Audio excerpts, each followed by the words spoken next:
खुलुमबाय बेयो बड'लेण्ड इंखं टेलिभिजन दिनै 5 सेप्टेम्बर 2025 शुक्रबार खालि सानसे बरादखौ नोंथांमोननि खाथियाव लाबोदों आं सदानन्द दैमारिया।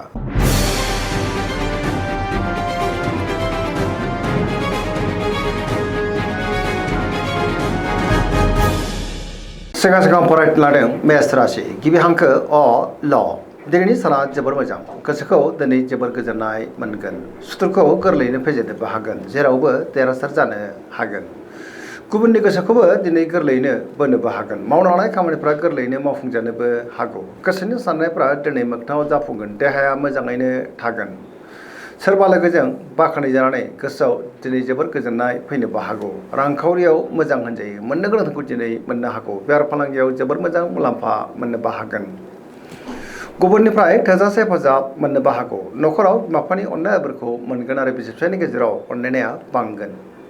समाजाव मान मोननो हागोन लाइमोनफ्रा दिनै जोबोर खुसि जागोन आरो गावबा गावनि गोसोनि साननायफोरखौ फोरमायलायनोबो हागोन धोरोमारि बिथिङावबो गोसो दुंखांनो हागौ पजिटिभ एनार्जिनि गोहोम गोग्लैगोन फरायसाफ्रा दिनै फरायनायाव गोसो दुंखांगोन आरो मोजां फिथाइ मोननोबो हागोन सरासनस्रायै दिनैनि साना जोबोर मोजां आरो मोजाङैनो बारग'लांगोन।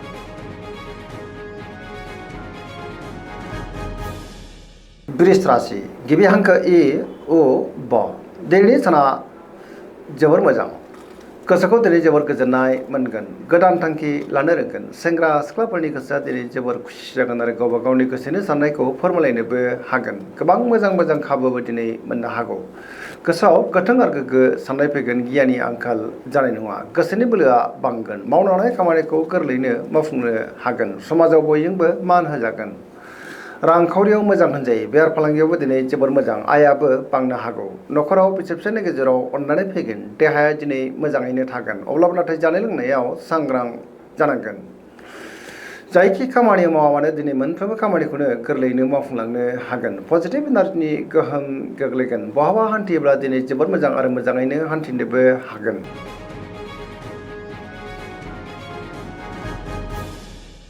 मिथुन राशि गिबि हांखो क स दिनैनि साना जोबोर मोजां पजिटिभ एनार्जिनि गोहोम गोग्लैगोन सोरजोंबा बाख्नायजानानै गोसोआव दिनै जोबोर खुसि जागोन गियाननि आंखाल जानाय नङा गोथों आरो गोग्गो साननो रोंगोन गोदान खामानियावबो दिनै आखाइ होजेननो हागोन देहाया दिनै मोजाङैनो थागोन रांखावरियाव जोबोर मोजां आयाबो बांनो हागौ बेफार फालांगियावबो दिनै जोबोर मोजां मुलाम्फा मोननो हागोन न'खराव बिसि फिसायनि गेजेराव अननानै फैगोन समाजावबो मान मोनगोन गोसोनि बोलोआ दिनै बांनोबो हागौ मावनो लानाय खामानिफ्रा थि समावनो आरो गोरलैयैनो मावफुंजागोन सोरबा लोगोनिफ्राय थोजासे हेफाजाबबो मोननो हागौ गुबुनजों मोजां सोमोन्दो लाखिनोबो रोंगोन बहाबा हान्थियोब्ला दिनै जोबोर मोजां आरो मोजाङैनो हान्थिनोबो हागोन लाइमोनफोरनि गोसोआ दिनै जोबोर खुसि जागोन आरो गावबा गावनि गोसोनि साननायफोरखौ दिनै फोरमायलायनोबो हागोन।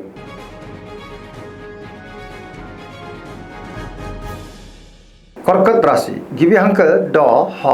दिनैनि साना मोजां आरो गाज्रि गेजेरजोंनो बाबेलांनो हागौ गोसोआव गोनो गोथो साननायबो फैनो हागौ गावनि गोसोनि साननायफोरखौ दिनै गुबुननो फोरमायनो गोब्राब जागोन माबा नङा मोनसे जेंनाजों मोगा मोगि जानांनोबो हागौ सोरबा लोगोजों रायखोमाजानोबो हागौ नेगेटिभ एनार्जिनि गोहोम गोग्लैगोन आरो नेगेटिभ साननाय फैनोबो हागौ मावनो लानाय खामानिखौ मावफुंनायाव माबा नङा मोनसे हेंथाबो फैनो हागौ रांखावरियाव मोजां होनजायो बेफार फालांगियावबो मोजां अब्लाबो नाथाय खरसाया बांनोबो हागौ न'खराव अननानै फैगोन बिदा फंबायनिफ्राय हेफाजाबखौ मोननो हागोन गुबुननिफ्राय हेफाजाब मोननो हागोन समाजावबो मान मोनगोन फरायसाफ्रा दिनै फरायनायाव गोसो दुंखांगोन आरो मोजां फिथाइ मोननोबो हागोन देहाया नाथाय बारा मोजां थायाबो जानो हागौ जानाय लोंनायाव दिनै सांग्रां जानांगोन।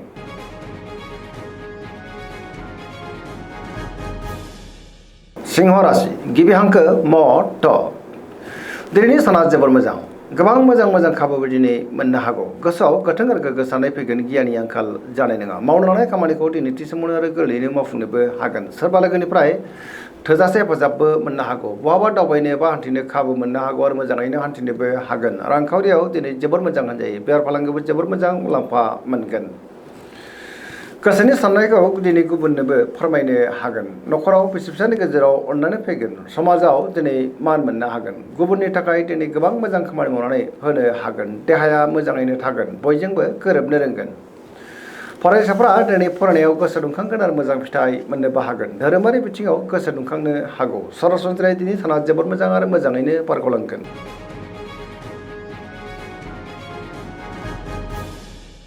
कन्या राशि गिबि हांखो प ट दिनैनि साना मोजां आरो गाज्रिनि गेजेरजोंनो बाबेलांनो हागौ गोसोआव गोनो गोथो साननायबो फैनो हागौ गावनि गोसोनि साननायफोरखौ दिनै गुबुननो फोरमायनो गोब्राब जागोन नेगेटिभ साननाय फैगोन गोथों आरो गोग्गो साननो रोंनाय नङा गियाननि आंखाल जानोबो हागौ रांखावरियाव बारा मोजां नङा नाङा फाङा खरसाया दिनै बांनोबो हागौ बेफार फालांगियावबो बारा मोजां नङा होनजायो देहाया मोजाङैनो थागोन अब्लाबो नाथाय जानाय लोंनायाव सांग्रां जानांगोन न'खराव बिदा फंबायनि गेजेराव एना एनिबो फैनो हागौ गोसोनि साननायफ्रा गोरोबलायाबो जानो हागौ सोरजोंबा रायखोमाजानोबो हागौ नेगेटिभ एनार्जिनि गोहोम गोग्लैगोन लाइमोनफ्रा गावबा गावनि गोसोनि साननायखौ फोरमायलायनो हागोन अब्लाबो नाथाय माबा नङा मोनसे गोरोन्थिबो जालांनो हागौ सांग्रां जानाया गाहाम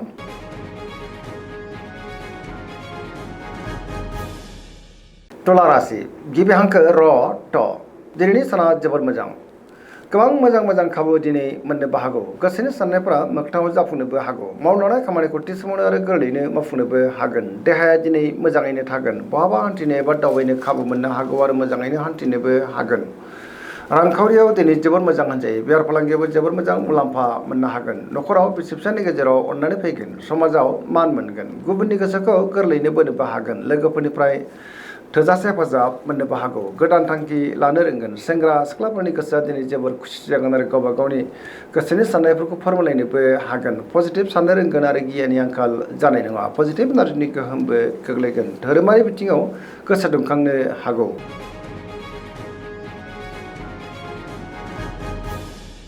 वृश्चिक राशि गिबि हांखो न स दिनैनि साना जोबोर मोजां समाजाव लोगो लेवा बांगोन गोबां मुंदांखा सुबुंजों दिनै बहाबा लोगो मोनज्लायनोबो हागौ गोसोआव गोथों आरो गोग्गो साननाय फैगोन गियाननि आंखाल जानाय नङा गोबां मोजां खाबु दिनै मोननोबो हागौ पजिटिभ साननो रोंगोन पजिटिभ एनार्जिनि गोहोम गोग्लैगोन बहाबा दावबायनो एबा हान्थिनो खाबु मोननो हागौ आरो मोजाङैनो हान्थिनोबो हागोन समाजाव बयजोंबो मान होजागोन गोसोआव दिनै गोथों आरो गोग्गो साननाय फैगोन मावलांनाय खामानिफ्राबो दिनै गोरलैयैनो मावफुंजानो हागौ गोसोआव बोलो बांगोन गावनि गोसोनि साननायफोरखौ दिनै गुबुननो फोरमायनो हानानै गोसोआव गोजोननाय फैगोन रांखावरियाव मोजां होनजायो बेफार फालांगियावबो मोजां देहाया दिनै मोजाङैनो थागोन गुबुननिफ्राय दिनै थोजासे हेफाजाबबो मोननो हागौ फरायसाफ्रा दिनै फरायनायाव गोसो दुंखांगोन आरो मोजां फिथाइ मोननोबो हागोन लाइमोनफ्रा गावबा गावनि गोसोनि साननायखौ दिनै फोरमायलायनोबो हागोन सरासनस्रायै दिनै साना जोबोर मोजां आरो मोजाङैनो बारग'लांगोन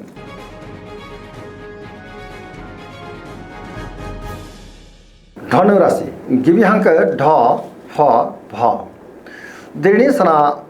जोबोर मोजां गोसोखौ दिनै जोबोर गोजोननाय मोनगोन मावलांनाय खामानिखौ गोरलैयैनो मावफुंनो हागोन सोरजोंबा बाख्नायजानोबो हागौ गोसोनि साननायफ्रा दिनै मोगथाङाव जाफुंनोबो हागौ रांखावरियाव दिनै जोबोर मोजां होनजायो बेफार फालांगियावबो जोबोर मोजां मुलाम्फा मोननोबो हागोन गोबां मुंदांखा सुबुंजों दिनै बहाबा लोगो मोनज्लायनोबो हागौ समाजाव मान मोनगोन देहाया दिनै मोजाङैनो थागोन गोबां रोखोमनि सिगांनि जेंनाखौ दिनै गोरलैयैनो सुस्रांनोबो हागोन न'खराव बिसि फिसायनि गेजेराव अननानै फैगोन बिदा फंबायनिफ्राय थोजासे हेफाजाब मोननोबो हागौ लाइमोनफोरनि गोसोआ दिनै जोबोर खुसि जागोन आरो गावबा गावनि गोसोनि साननायफोरखौ दिनै फोरमायलायनोबो हागोन फरायसाफ्रा दिनै फरायनायाव गोसो दुंखांगोन आरो मोजां फिथाइ मोननोबो हागोन सरासनस्रायै दिनै साना जोबोर मोजां आरो मोजाङैनो बारग'लांगोन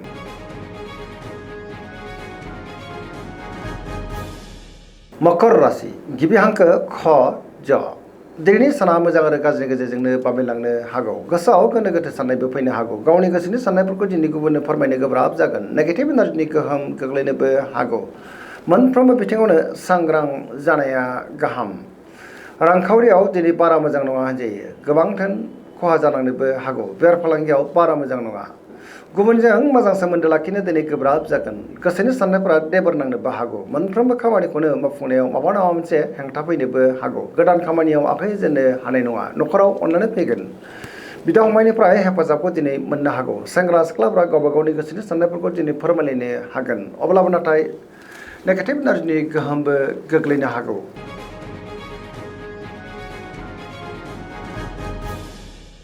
कुम्भ राशि गिबि हांखो ग स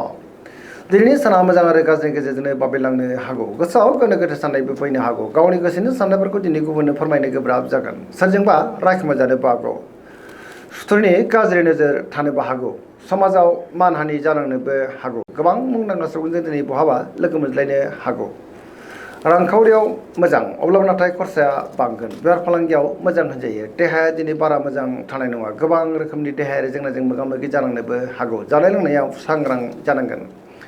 बिमा बिफानिफ्राय अननाय आरिफोरखौ मोननो हागोन बहाबा दावबायोब्ला दिनै लामा सामायाव सांग्रां जानांगोन नेगेटिभ एनार्जिनि गोहोम गोग्लैनोबो हागौ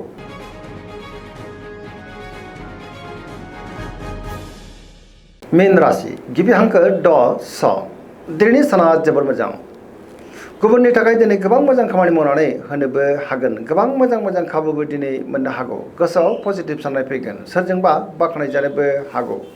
मावलांनाय खामानिफ्रा दिनै थि समावनो आरो गोरलैयैनो मावफुंजागोन देहाया दिनै मोजाङैनो थागोन रांखावरियाव मोजां होनजायो बेफार फालांगियावबो जोबोर मोजां मुलाम्फा मोननोबो हागोन सोरजोंबा बाख्नाय जानोबो हागौ